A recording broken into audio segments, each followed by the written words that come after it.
Baik, shalom. Selamat malam bagi kita semua. Saat ini kita persiapkan hati kita untuk memulai ibadah kita pada sore hari ini. Saya persilahkan semua jemaat Tuhan untuk berdiri. Bersama kita akan memuji Tuhan. Kita akan mengangkat satu pujian, Hai Mari Berhimpun. Bersama kita bertepuk tangan.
Jemaat Tuhan, silahkan duduk.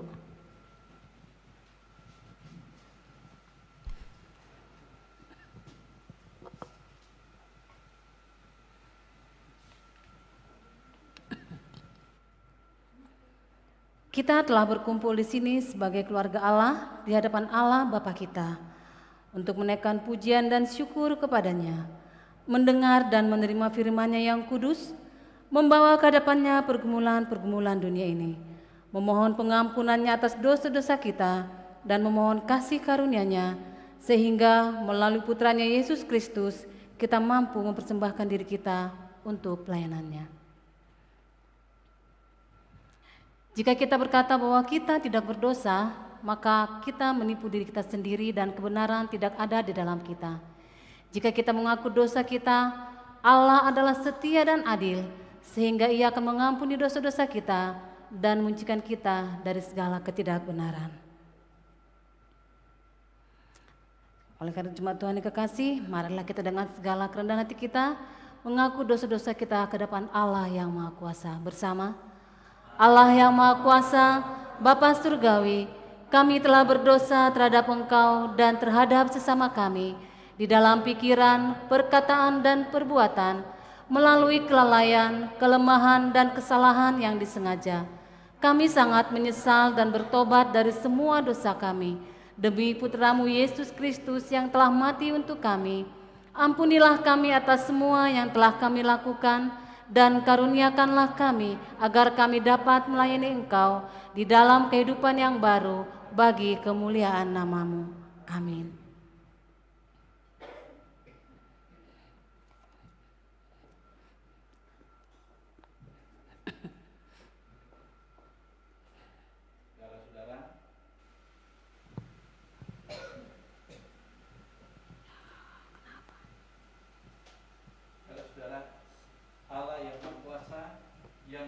di setiap orang yang sungguh-sungguh bertobat, mengasihani saudara, mengampuni dan melepaskan saudara dari semua dosa, meneguhkan dan menguatkan saudara dalam segala kebaikan, dan memelihara saudara dalam kehidupan kekal melalui Yesus Kristus Tuhan kita. Amin.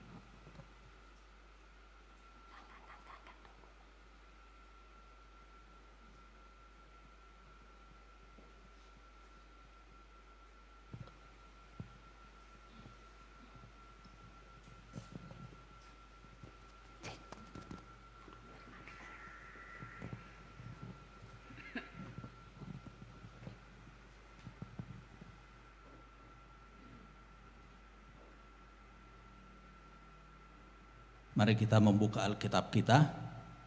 Pembacaan perjanjian lama terambil dari kitab 2 Samuel 7 ayat 1 sampai 5 dan dilanjutkan ayat 8 sampai 11 dan ayat 16.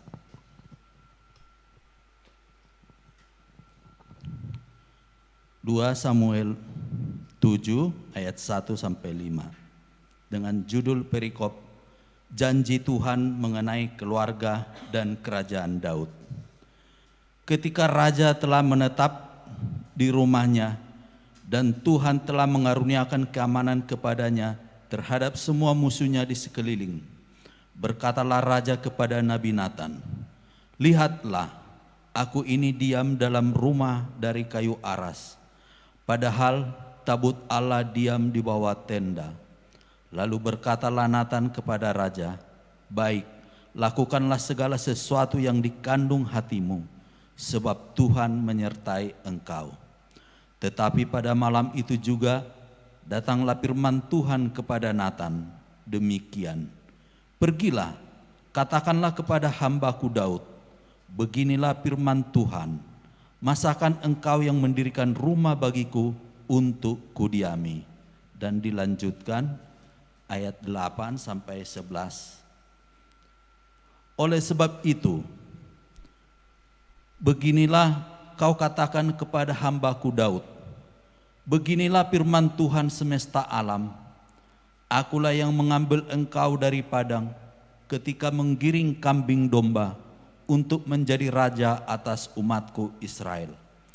Aku telah menyertai engkau di segala tempat yang kau jalani, dan telah melenyapkan segala musuhmu dari depanmu. Aku membuat besar namamu seperti nama orang-orang besar yang ada di bumi. Aku menentukan tempat bagi umatku Israel dan menanamkannya, sehingga ia dapat diam di tempatnya sendiri dengan tidak lagi dikejutkan dan tidak pula ditindas oleh orang-orang lalim seperti dahulu. Sejak aku mengangkat hakim-hakim atas umatku Israel, aku mengaruniakan keamanan kepadamu daripada semua musuhmu. Juga diberitahukan Tuhan kepadamu, Tuhan akan memberikan keturunan kepadamu. Dan ayat 16, keluarga dan kerajaanmu akan kokoh untuk selama-lamanya di hadapanku. Tahtamu akan kokoh untuk selama-lamanya. Demikianlah firman Tuhan.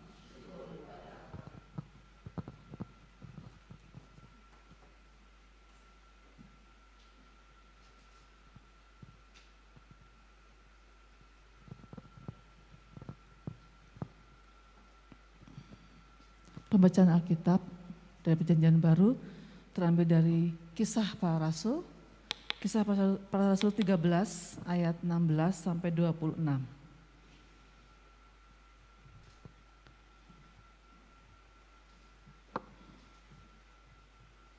Maka bangkitlah Paulus, ia memberi isyarat dengan tangannya, lalu berkata, "Hai orang-orang Israel dan kamu yang takut akan Allah, dengarkanlah. Allah umat Israel ini telah memiliki nenek moyang kita yang membuat umat itu menjadi besar. Ketika mereka tinggal di Mesir sebagai orang asing, dengan tangannya yang luhur, ia telah memimpin mereka keluar dari negeri itu. 40 tahun lamanya ia sabar terhadap tingkah laku mereka di padang gurun. Dan setelah membinasakan 7 bangsa di tanah Kanaan, ia membagi-bagikan tanah itu kepada mereka untuk menjadi warisan mereka. Selama kira-kira 450 tahun sesudah itu, ia memberikan mereka hakim-hakim sampai pada zaman Nabi Samuel. Kemudian mereka meminta seorang raja dan Allah memberikan kepada mereka Saul bin Kis dan dari suku Benyamin 40 tahun lamanya. Setelah Saul disingkirkan, Allah mengangkat Daud menjadi raja mereka. Tentang Daud, Allah telah menyatakan, "Aku telah mendapat Daud bin Isai, sekarang seorang yang berkenan di hatiku dan yang melakukan segala kehendakku. Dan dari keturunannya lah sesuai dengan yang telah dijanjikannya Allah telah membangkitkan juru selamat bagi orang Israel, yaitu Yesus. Juru selamat bagi orang Israel yaitu Yesus.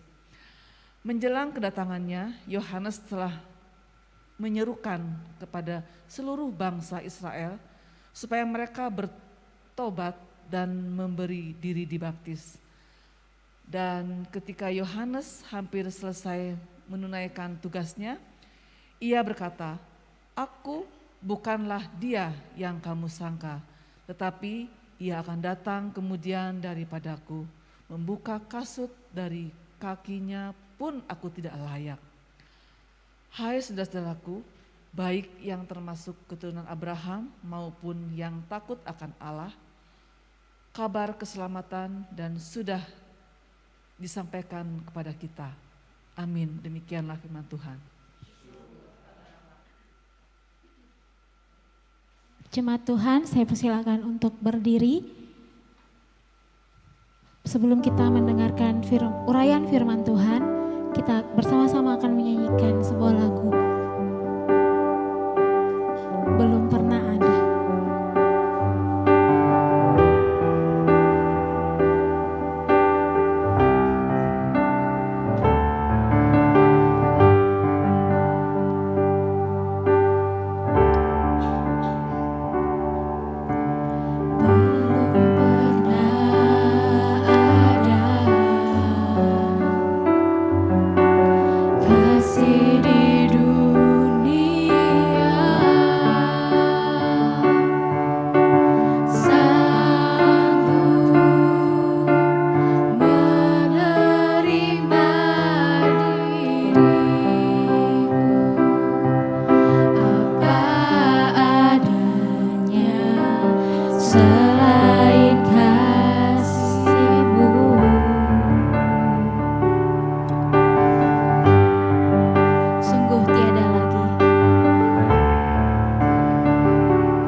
Tiada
dalam hati, kasih-Mu tiada duanya. Sampai kini ku akui, kasih-Mu tiada duanya. Ku kagumi dalam hati, kasih-Mu tiada duanya. Sampai kini ku akui, kasih-Mu tiada duanya. Ku kagumi dalam hati, kasih-Mu tiada duanya. Sampai kini ku akui, kasih-Mu tiada duanya. Ku kagumi dalam hati, kasih-Mu tiada duanya. Sampai kini ku akui, kasih-Mu tiada duanya. Kasih-Mu tiada duanya.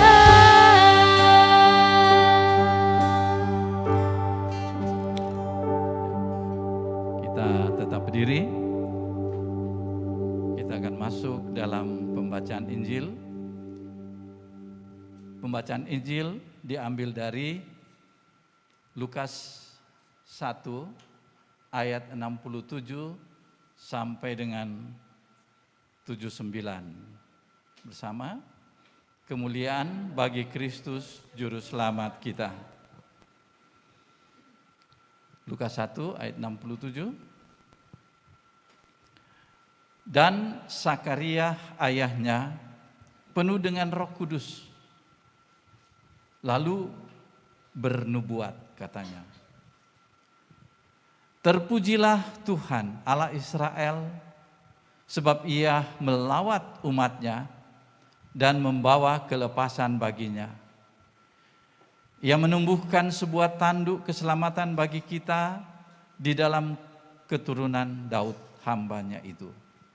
Seperti yang telah difirmankannya sejak purbakala oleh mulut nabi-nabinya yang kudus.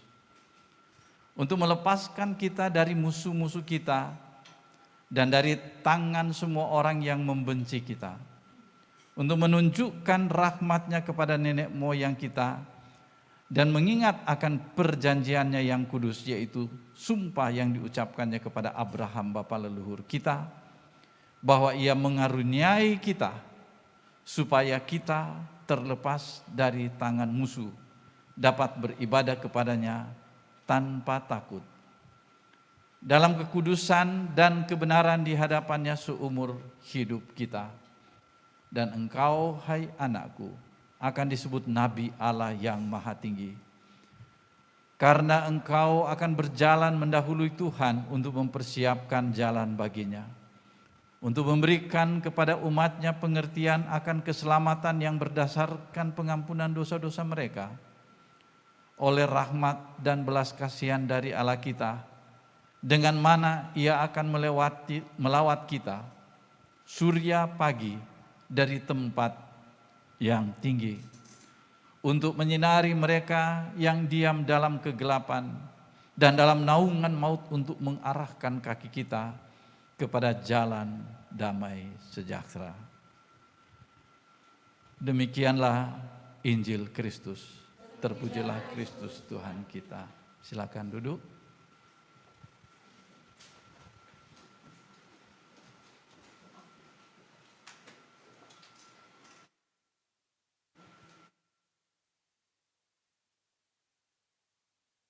yang akan melayani firman Tuhan pada malam hari ini, itu kita tidak tanggung-tanggung, kita datangkan dari sana, dari South Korea, ya.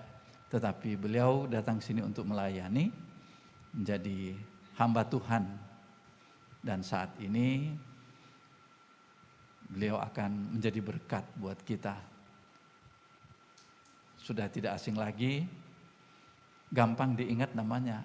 Kalau di sini adalah Jemaat Paulus, nah ini juga namanya Pak Paulus.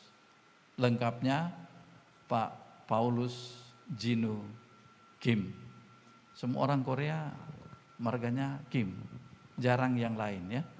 Apalagi Buyung atau Kusoi, rasanya tidak ada di sana ya. Dan untuk selanjutnya kita serahkan kepada Pak Paulus.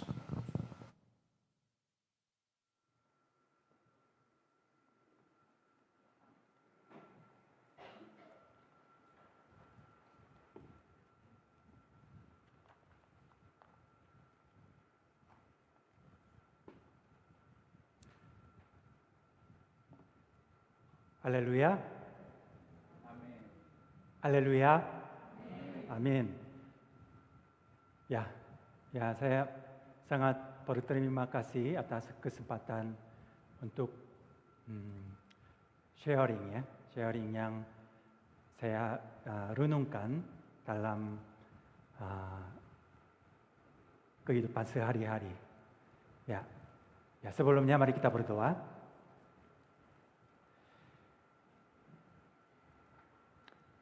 Tuhan, kami ingin mendengar suara Tuhan. Dikatakan di dalam Alkitab, siapa bertelinga, hendaklah ia mendengar.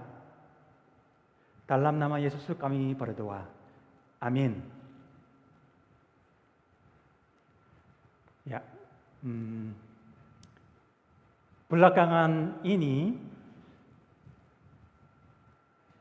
banyak teknologi berkembang bukan hanya dalam sains, ilmu pengetahuan saja, tetapi juga dalam hal sosial. SNS artinya apa itu? Social Networking Service, SNS. Walaupun teknologinya di dalam SNS berkembang, tetapi itu namanya sosial. Jadi SNS itu dipakai untuk relasi di antara orang-orang. Khususnya apakah sudah berkenalan YouTube atau sudah bersahabat dengan YouTube?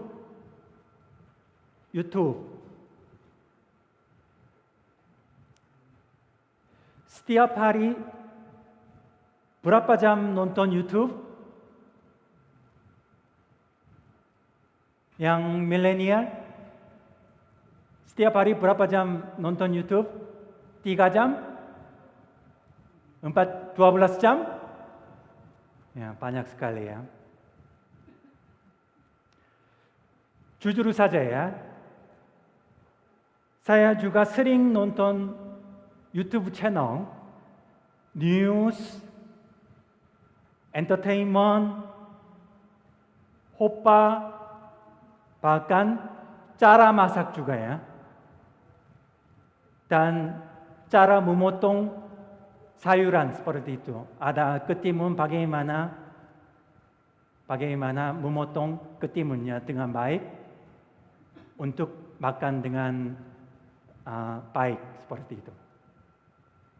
Itu semuanya bisa ditonton di dalam YouTube. YouTube adalah sebuah situs web berbagi video oleh 3 mantan karyawan PayPal pada tahun 2005. Situs web ini memungkinkan pengguna mengunggah, mengunduh, terus menonton dan berbagi video kepada seluruh dunia. Saat ini juga ada fungsi yang baru muncul. Itu yaitu YouTube Shorts. Shorts artinya ini pendek. Shorts, YouTube Shorts. Jadi bukan hanya 1 jam yang berdurasi dalam waktu 1 jam saja, tetapi ada 60 detik saja juga ada. Ini adalah cara bagi siapa saja untuk terhubung dengan pendengar, bukan pendengar ya, penonton dan pendengar pun baru hanya dengan menggunakan smartphone dan kamera shorts di aplikasi YouTube. Ini bisa membuat video yang berdurasi dalam waktu sampai hingga 60 detik saja. Ini 1 menit saja ya. Sekian banyak video klip muncul dan ditonton banyak orang di seluruh dunia. Ada yang mengharukan, ada yang merangsang, ada yang bermanfaat untuk kita semua. Meskipun 60 detik saja, semua orang dapat berbagi sekaligus dapat mengenal apa yang baru terjadi di dalam seluruh dunia. Namun, Bapak Ibu sekalian, dunia Alkitab jauh berbeda dengan zaman modern.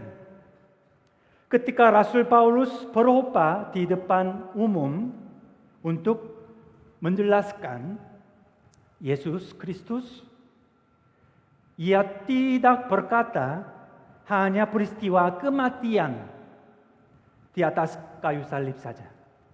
Bahkan tidak berkata hanya dimulai peristiwa kelahiran Yesus di Bethlehem saja. Akan tetapi Paulus menjelaskan mulai dari peristiwa yang jauh sebelumnya terjadi. Allah memilih nenek moyang kita. Allah memilih nenek moyang bangsa Israel. Dalam sudut pandang Alkitabiah, God's plan, rencana Allah, God's will, kehendak Allah sangat penting dan signifikan karena pekerjaan Allah yaitu menciptakan, memelihara, melindungi dan lain-lain semuanya telah direncanakan Allah sendiri sebelum terjadi. Dengan demikian, kelahiran Yesus pun tidak direncanakan setelah sejarah Perjanjian Lama selesai. Jadi, jangan bingung ya.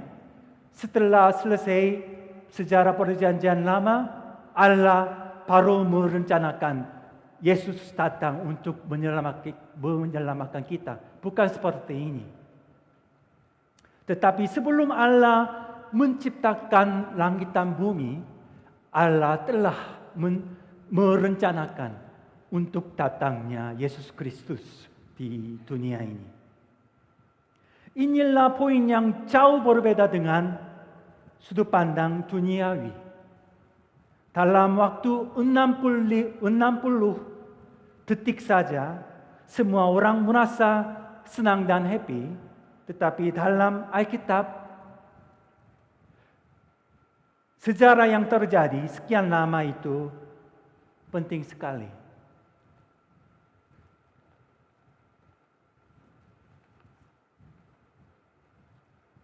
Dalam bagian Alkitab hari ini, ada banyak muncul peristiwa sejarah yang dulu terjadi. Itu di dalam Kisah Para Rasul pasal 13 ayat 16 sampai dengan ayat 26. Tadi sudah dibacakannya. Allah memilih bangsa Israel. Allah memimpin mereka keluar dari Mesir ketika mereka tinggal di sana. Allah sabar terhadap tingkah laku bangsa Israel di padang gurun. Allah membagi-bagikan tanah Kanaan untuk menjadi warisan bangsa Israel. Allah memberikan hakim-hakim, Raja Saul dan Raja Daud. Barusan saya menyebut apa yang terjadi sebelumnya. Bapak Ibu sekalian, coba jawab. Dalam semua kejadian ini, siapakah subjeknya? Siapakah subjeknya? Siapakah yang lakukannya ini semua? Allah Tritunggal sendiri. Allah sendiri. Allah Tritunggal sendiri membuat sejarah dunia. Oleh sebab itu, kelahiran Yesus pun Allah lakukan. Allah rencanakan sebelumnya. Kadang ada yang berbicara yang dengan aneh. Kalau Allah dapat melakukan segala sesuatu, apakah bisa saja tanpa Yesus Allah menyelamatkan orang berdosa? Lebih lanjut lagi, ada pertanyaan seperti ini. Anugerah umum pun berasal dari Allah. Maka tanpa anugerah spesial, tanpa Yesus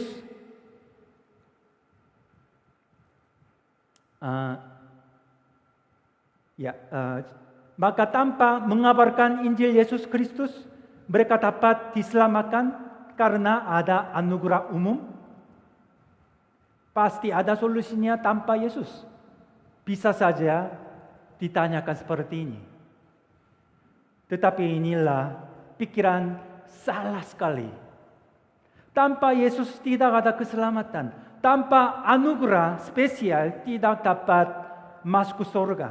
Inilah fakta satu-satunya tentang keselamatan. Ini semuanya direncanakan oleh Allah Tritunggal sebelumnya. Coba saya bacakan ayat 22 sampai dengan ayat 23. Saya bacakan.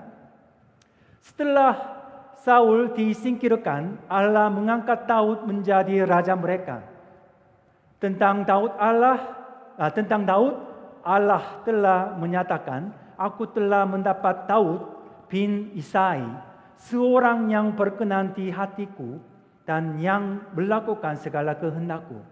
23. Dan dari keturunannya lah, sesuai dengan yang telah dijanjikannya, Allah telah membangkitkan juru selamat bagi orang Israel, yaitu Yesus. Dari keturunan Raja Daud, Yesus datang di dunia untuk menyelamatkan orang-orang. Ini artinya jauh sebelumnya bangsa Israel percaya bahwa masa depan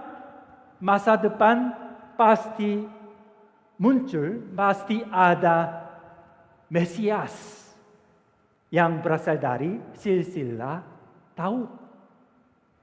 Jika kita meneliti lebih lanjut, coba cari di kitab-kitab Perjanjian Lama, kitab Nabi-Nabi, kitab sejarah, dan sebagainya. Mesias datangnya sebagai keturunan Daud. Inilah poin yang Rasul Paulus pentingkan dalam ayat 23. Dari keturunannya lah datang, yaitu Yesus. Yesus datang di dunia dengan dipanggil bukan hanya sebagai Lord, Tuhan. Bukan hanya Son of God, anak manusia, anak Allah, dan bukan hanya gembala, tetapi juga sebagai Mesias. Mesias artinya apa itu? Yang diurapi. Kalau Mesias itu bahasa Ibrani, kalau diganti dengan, diterjemahkan dalam bahasa Yunani itu Kristus. Jadi, maka kita bisa sebut Yesus dengan Kristus. Oleh karena itu, menjadi Yesus Kristus. Yesus adalah Mesias, artinya seperti itu. Haleluya. Coba saya bacakan lagi ayat 24 sampai dengan ayat 25.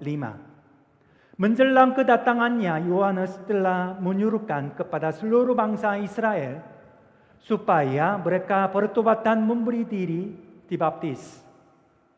Dan ketika Yohanes hampir selesai menunaikan tugasnya, ia berkata, "Aku bukanlah dia yang kamu sangka, tetapi ia akan datang kemudian daripadaku. Membuka kasut dari kakinya pun aku tidak layak."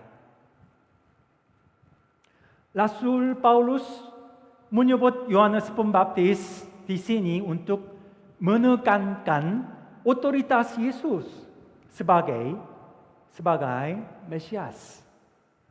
Mengapa Paulus menggunakan nama Yohanes Pembaptis di sini? Karena ia ingin menjamin otoritas Yesus dalam pelayanan Yohanes Pembaptis. Pada zaman Paulus, orang-orang percaya bahwa Yohanes Pembaptis adalah nabi yang unggul, nabi yang memimpin bangsa Israel. Jadi, pelayanan Yohanes untuk pembaptisan, pertobatan itu telah terkenal di tengah-tengah bangsa Israel, orang-orang pada zaman itu. Itu sebabnya kepada pendengar-pendengar rupanya diingatkan kembali pelayanan Yohanes dan Paulus ingin menyatakan bahwa Yohanes Pembaptis pun bersaksi tentang Yesus Kristus. Lebih lanjut, ada yang harus kita perhatikan di sini adalah pembaptisan Yohanes untuk bertobat itu menunjukkan bangsa Israel sangat bersalah kepada Tuhan, sangat berdosa kepada Tuhan. Tanpa pertobatan tidak ada keselamatan. Tanpa mengakui kesalahan kepada Tuhan, tidak ada pengampunan dosa dari Tuhan. Yesus dilahirkan dan melayani untuk memberi tahu kita sangat berdosa dan sangat diperlukan keselamatannya. Sebagai kesimpulan, kita bersama membaca Alkitab. Bersama-sama kita membaca Alkitab ayat 25 dan ayat 26.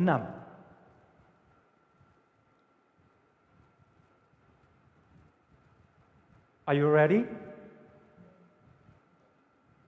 Ya, 1, 2. Dan ketika bersama-sama, dan ketika Yohanes hampir selesai menunaikan tugasnya, ia berkata, "Aku bukanlah dia yang kamu sangka, tetapi ia akan datang kemudian daripadaku. Membuka kasut dari kakinya pun aku tidak layak. Hai saudara-saudaraku, baik yang termasuk keturunan Abraham, maupun yang takut akan Allah, kabar keselamatan itu sudah disampaikan kepada kita. Amin. Sebagai kesimpulan yang pertama, dalam ayat 25, keunggulan Yesus Kristus ditekankan. Keunggulan Yesus Kristus ditekankan. Yesus lebih unggul daripada Yohanes Pembaptis. Apakah Bapak Ibu sekalian benar-benar percaya tidak ada yang dibandingkan dengan Yesus? Sungguh-sungguh percaya Yesus lebih unggul dari Abraham, Musa, Rasul Paulus, Petrus, dan Presiden Amerika Serikat.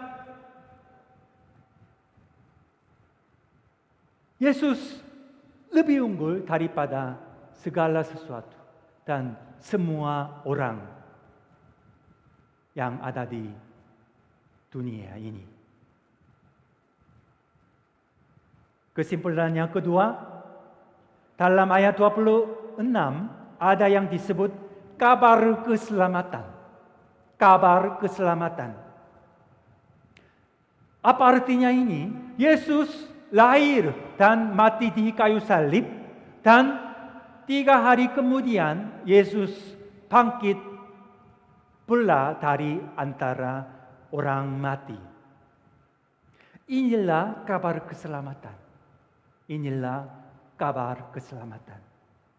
Apakah terus-menerus mengabarkan Injil ini kepada orang yang belum percaya? Apakah kabar keselamatan ini disampaikan di mana Bapak Ibu sekalian berada? Besok tanggal 25 Desember tahun 2022, hari Natal ini adalah hari kelahiran Yesus Kristus. Inilah hari kabar keselamatan. Yesus datang di dunia ini untuk menyelamatkan kita. Haleluya. Amin. Mari kita berdoa. Bapa di surga, besok adalah hari Natal yang senang dan happy. Tetapi bukan karena kami menikmati di dalam fasilitas media yang menyenangkan kami secara fisik, tetapi kami dapat mendengar good news, kabar keselamatan. Tuhan, kami hanya memuliakan nama Tuhan. Dalam nama Yesus kami berdoa. Amin.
Jemaat dipersilakan untuk bangkit berdiri.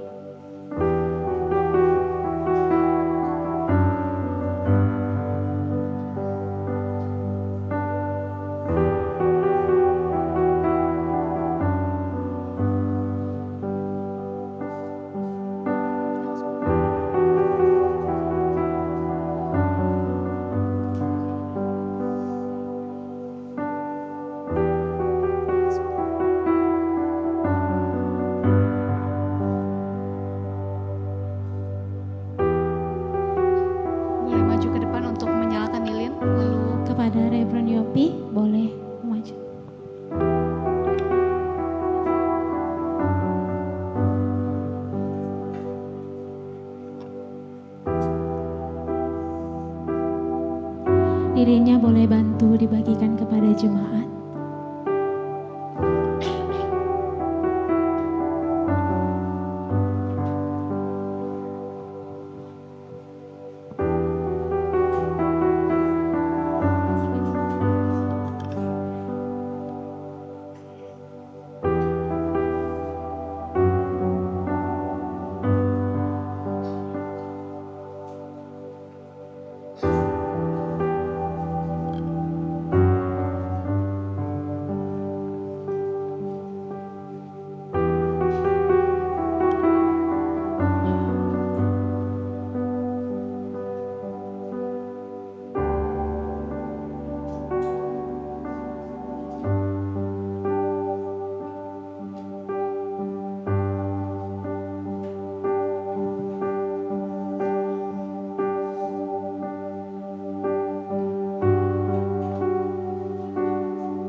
Baik jemaat Tuhan, kita akan menaikkan pengakuan iman Nisya Konstantinopel dan seluruh jemaat Tuhan untuk bangkit berdiri.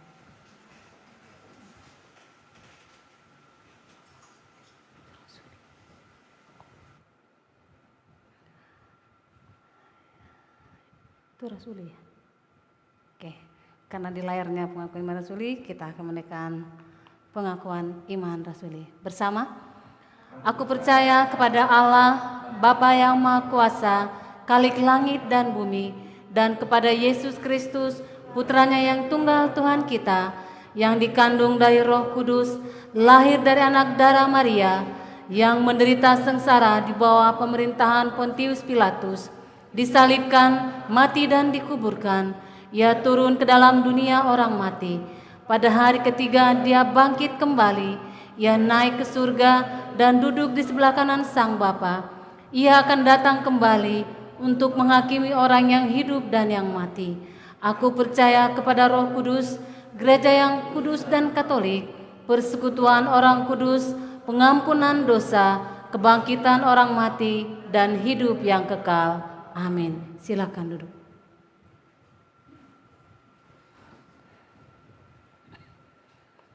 Kita akan masuk ke dalam doa syafaat.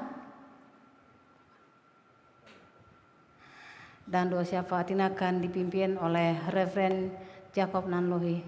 Silakan.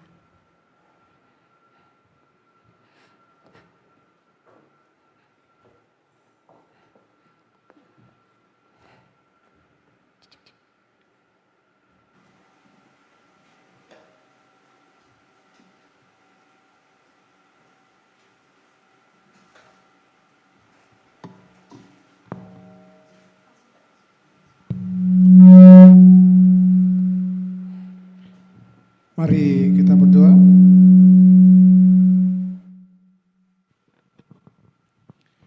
Ya Allah, pencipta dan pemelihara kehidupan manusia, kami berdoa untuk setiap orang dari setiap ras dan dalam setiap keperluan.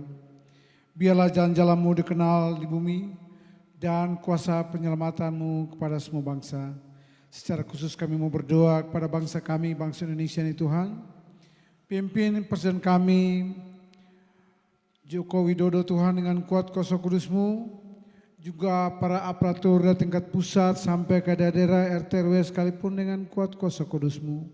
Bila hikmat yang daripada-Mu selalu menyertai mereka, juga bagi pengawal bangsa ini, ABRI dan kepolisian, Engkau berkati dan Engkau sertai mereka Tuhan. Sehingga melalui setiap pemerintah kami ini Tuhan, kami boleh hidup dalam damai sejahtera, kami boleh menikmati hadirat-Mu karena keamanan yang Kau berikan melalui pemerintah kami ini Tuhan. Sehingga dalam seluruh hidup kami boleh mempermuliakan nama-Mu. Bapa, Tuhan dalam kemurahan-Mu, kami berdoa kepada gereja-gereja dimanapun mereka berada, dalam segala pergumulan dan segala pelayanan mereka. Tuhan pimpin dan tuntun mereka dengan Roh Kudus-Mu sehingga semua yang mengaku dan menyebut dirinya orang Kristen dapat dituntun pada jalan kebenaran dan memegang teguh iman dalam satuan roh, dalam ikatan damai sejahtera dan dalam kebenaran hidup. Secara khusus kami berdoa bagi gereja-gereja interdenominasi dimanapun di Indonesia ini Tuhan, dalam setiap pelayanan dan dalam setiap apapun yang mereka lakukan Tuhan, biarlah berita keselamatan Engkau yang tersalib yang kami rayakan pada hari besok Tuhan, untuk merayakan kedatangan, biarlah berita keselamatan ini boleh sampai ke seluruh pelosok-pelosok Tuhan. Kami rindu transformasi bisa terjadi dalam bangsa kami yang minoritas bisa menjadi mayoritas karena banyak orang yang telah menyerahkan hidup mereka ke dalam tangan pengasihan-Mu. Secara khusus kami mau berdoa kepada gereja Anglikan dimanapun mereka berada, mulai dari Medan sampai ke Ambon Tuhan, dalam segala pelayanan mereka, biarlah nama Tuhan boleh dipuji dan dimuliakan. Tuhan dalam kemurahan-Mu, kami menyerahkan kepada kebaikan-Mu sebagai Bapa, mereka cemas dan tertekan dalam pikiran maupun secara jasmani. Hiburkanlah dan lepaskanlah mereka dalam keperluan mereka, berikanlah kesabaran kepada mereka dalam penderitaan mereka, dan munculkanlah kebaikan dari segala kesulitan mereka. Mari Bapak beri kasih dalam Tuhan kita Yesus Kristus, kita mengambil waktu sejenak di malam persiapan Natal yang luar biasa ini. Mari kita menaikkan doa-doa ucapan syukur kita, pergumulan-pergumulan kita kepada Tuhan. Mari kita berdoa.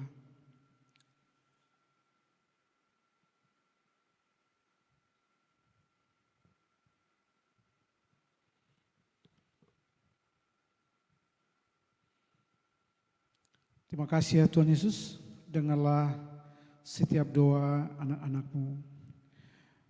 Bapa yang di surga, sesuai nama-Mu, datanglah kerajaan-Mu, jadilah kehendak-Mu di bumi seperti surga. Berikanlah kepada kami pada hari ini makanan kami yang cukupnya, dan ampunilah kami akan kesalahan kami, seperti kami juga mengampuni orang yang bersalah kepada kami. Dan janganlah membawa kami ke dalam pencobaan, tetapi lepaskanlah kami daripada yang jahat. Karena Engkau yang punya kerajaan dan kuasa dan kemuliaan sampai selama-lamanya. Amin.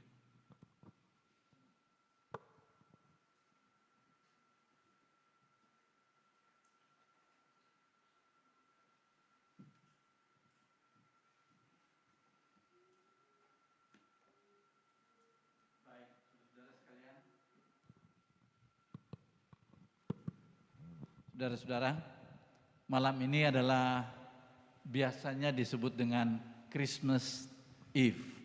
Christmas Eve atau ya malam Natal memang paling cocok untuk kita mengingat dengan menyalakan lilin pada malam hari. Memang kalau besok kita ada ibadah siang, ya kurang cocok lah untuk itu ya. Nah, kita juga mau memasuki bukan soal perayaan seperti dalam khotbah tadi ya, hura-hura Natal, banyak orang merayakan, tapi bagi kita orang Kristen, kita ingat akan tubuh Yesus, darah Yesus yang hancur dan tercurah di kayu salib, dan untuk itulah kita mengadakan perjamuan kudus. Ya. Perjamuan kudus itu adalah mempersiapkan iman kita, hati kita, supaya kita besok bersuka cita dengan sukacita Natal. Ada Brenebon, ada RW juga, ya. Ya, tapi pastikan malam hari ini kita siapkan hati kita dengan apa? Waktu kita makan roti itu, kita harus ingat ini tubuh Yesus pernah dihancurkan untuk saya, untuk dosa-dosa saya. Waktu kita minum, ingat bahwa darah Yesus itu pernah dicurahkan untuk menebus dosa kita. Karena kita semua ini tidak luput dari dosa. Makanya kita selalu diingatkan bagi gereja Anglikan yang beraliran reform, perjamuan itu adalah untuk mengingat.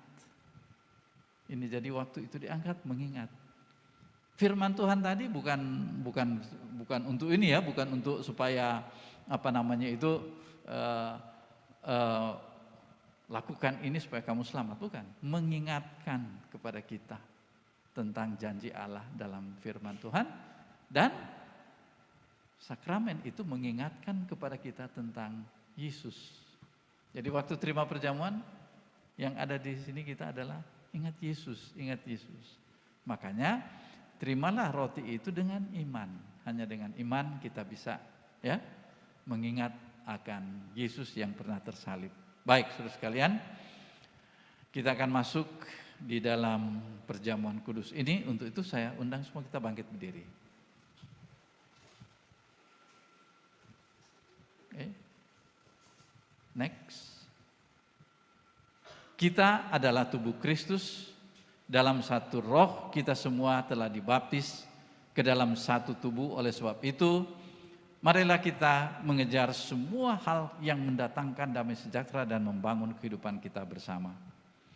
Damai sejahtera Tuhan kiranya menyertai saudara-saudara senantiasa. Nah, boleh kita salam kiri kanan, muka belakang, katakan damai besertamu. Damai Natal besertamu, ya. Damai Natal besertamu. Ya.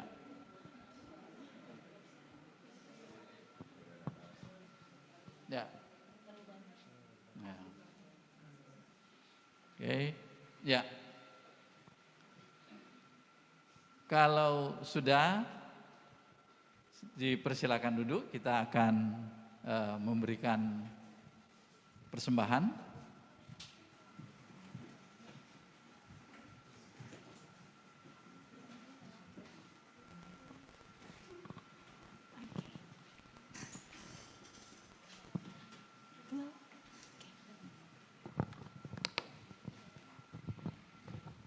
Baik Bapak Ibu, kita persiapkan persembahan kita dan kita beri yang terbaik.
Bagimulah ya Tuhan kebesaran, kuasa, kemuliaan, dan karunia.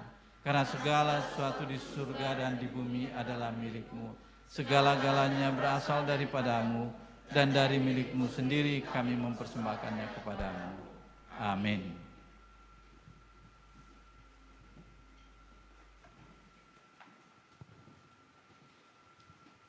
Ya, nanti di dalam menerima akan perjamuan ini, ya kita nanti akan diatur oleh warden, akan maju ke depan untuk kali ini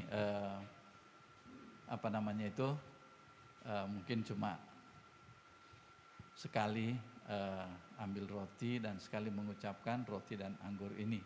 Jadi nanti kita lihat nanti. Baik.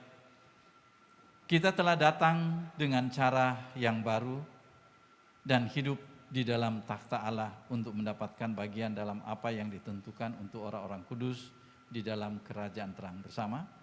Kita telah datang kepada Yesus, pengantara perjanjian baru. Kita telah datang kepada Allah yang Maha Kuasa yang telah melepaskan kita dari kuasa kegelapan dan memindahkan kita ke dalam kerajaan Putranya yang terkasih. Di dalam Dia kita memiliki penebusan kita, yaitu pengampunan dosa. Tuhan Yesus pada malam waktu Ia diserahkan, mengambil roti, dan sesudah itu Ia mengucap syukur atasnya. Dia memecah-mecahkannya dan berkata, inilah tubuhku yang diserahkan bagi kamu. Perbuatlah ini menjadi peringatan akan aku. Demikian juga Ia mengambil cawan, sesudah makan lalu berkata, Cawan ini adalah perjanjian baru yang dimeteraikan oleh darahku. Perbuatlah ini setiap kali kamu meminumnya menjadi peringatan akan aku. Sebab setiap kali kamu makan roti ini dan minum cawan ini, kamu memberitakan kematian Tuhan sampai Ia datang. Inilah roti yang kita pecah-pecahkan untuk mengambil bagian dalam tubuh Kristus. Inilah cawan pengucapan syukur yang atasnya kita mengucap syukur untuk mengambil bagian dalam darah Kristus. Sekalipun kita banyak, kita adalah satu tubuh karena kita semua mengambil bagian dalam satu roti. Roti yang dari Allah ialah roti yang turun dari surga dan memberi hidup kepada dunia. Amin. Tuhan, berikanlah kami roti itu senantiasa bersama. Tuhan yang kasih, kami tidak layak datang dalam perjamuan ini, mengandalkan kebenaran kami sendiri, tetapi oleh kemurahan-Mu semata-mata. Kami tidak layak mengumpulkan remah-remah yang berada di bawah meja-Mu, tetapi Engkau adalah Tuhan yang sama, yang senantiasa berbelas kasihan. Oleh karena itu, karuniakanlah kami, Tuhan yang pengasih, untuk memakan tubuh Putra-Mu yang terkasih, Yesus Kristus, dan meminum darahnya. Maka kami selamanya tinggal di dalam Dia, dan Dia di dalam kami. Amin. Kami bersyukur kepadamu Tuhan untuk pemberian roti dan anggur ini. Kami menerima kasih karunia ini dengan iman dan ucapan syukur. Saudara, datanglah dengan iman. Terimalah tubuh Tuhan kita Yesus Kristus yang telah diberikannya untukmu dan darahnya yang telah dicurahkannya untukmu. Makan dan minumlah sambil mengingat bahwa Ia telah mati untukmu, dan makanlah Dia di dalam hatimu oleh iman dengan ucapan syukur.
Kita mengucap syukur dengan menaikkan doa ini bersama-sama. Bapa Surgawi, kami bersyukur kepadamu untuk persekutuan kami dalam keluarga beriman. Kami memuji-Mu karena Engkau telah memberi kami makan dengan kehidupan Kristus melalui firman dan sakramen. Mampukan kami dengan Roh Kudus-Mu untuk menjadi saksi bagi Kristus dengan membagikan kabar baik dan dengan melakukan tindakan iman, kasih dan perbuatan. Peliharalah kami tetap setia sampai hari ketika Yesus Kristus datang kembali dan seluruh ciptaan untuk memuji nama-Mu. Melalui Kristus Tuhan kami. Amin. Saudara-saudara sekalian, kita arahkan hati kita kepada Tuhan untuk menerima akan berkat-Nya. Kasih karunia Tuhan kita Yesus Kristus dan kasih Allah dan persekutuan Roh Kudus menyertai saudara senantiasa. Marilah kita pulang dalam damai untuk mengasihi dan melayani Tuhan. Bersama kita katakan, amin.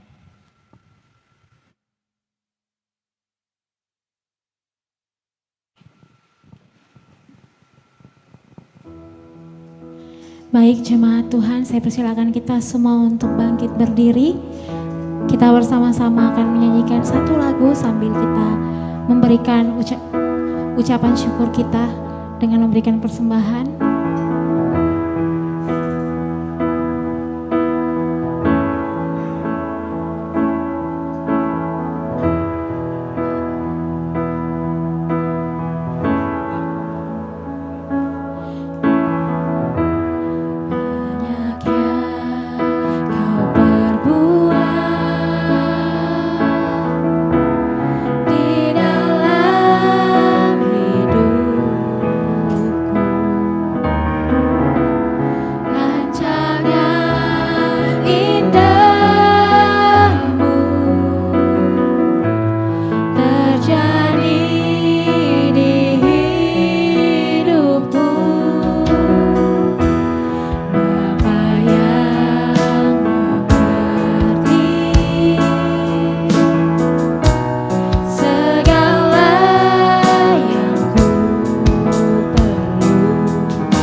sejenak.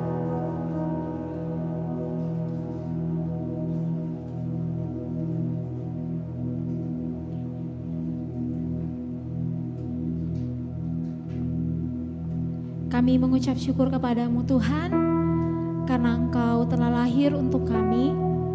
Terima kasih karena kasih-Mu yang sungguh nyata dalam kehidupan kami dari hari ke hari. Terima kasih Tuhan, persiapkan kami untuk pada hari esok kami bisa bersukaria merayakan kelahiran-Mu. Terima kasih Tuhan, dalam nama Yesus, amin. Baik jemaat Tuhan, sedikit pengumuman bagi kita. Besok kita akan bersama-sama ada di tempat ini lagi untuk merayakan ibadah Natal di jam 11 siang. Jadi kami mengundang jemaat Tuhan yang ada di tempat ini untuk bisa hadir lagi bersama dengan kita jam 11 siang. Dan besok juga kita akan mengadakan perjamuan kasih.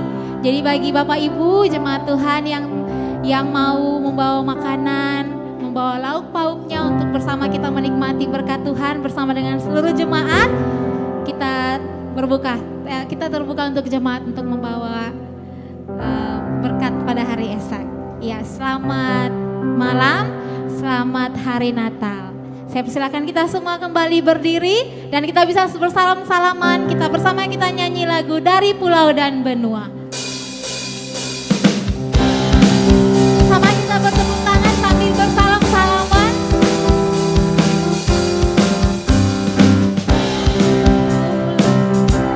Benua terdengar selalu terus lagu pujian semua bagi nama penebus.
Siarkan di gunung, hai, siarkan di mana jua.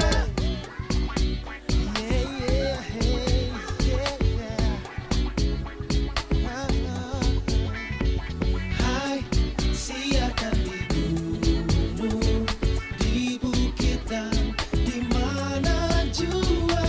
Hai, siarkan di gunung, lahirnya Al-Masih. Dari Bethlehem kandang hina datang kabar begitu indah, bahagia tak terkira, lahir juru selamat kita. Di dalam palungan para gembala temukan seorang bayi terlelap, dia kan terangi dunia gelap, bukan terlahir di istana dari kandang kotor. Di sana jadi raja segala raja untuk semua bangsa-bangsa. Malaikat-malaikat pun ingin bernyanyi, orang majus dari timur mencari-cari, membawa hadiah sembari menyembah Mesias yang dinanti. Hai, siarkan di gunung, di bukitan, di mana jua. Hai, siarkan di gunung, lahirnya Al-Masih. Di waktu kaum gembala menjaga dombanya, terpancar dari langit cahaya mulia.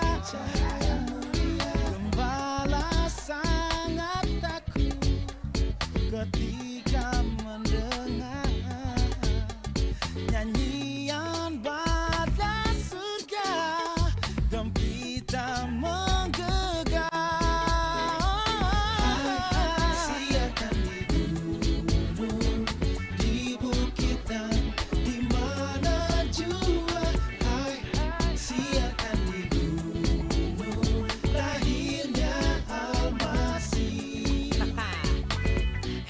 amanat agung yang selalu berlangsung untuk siarkan kabar baik. I gotta go down, Kristus naik. Yup, siarkan lewat kesaksian.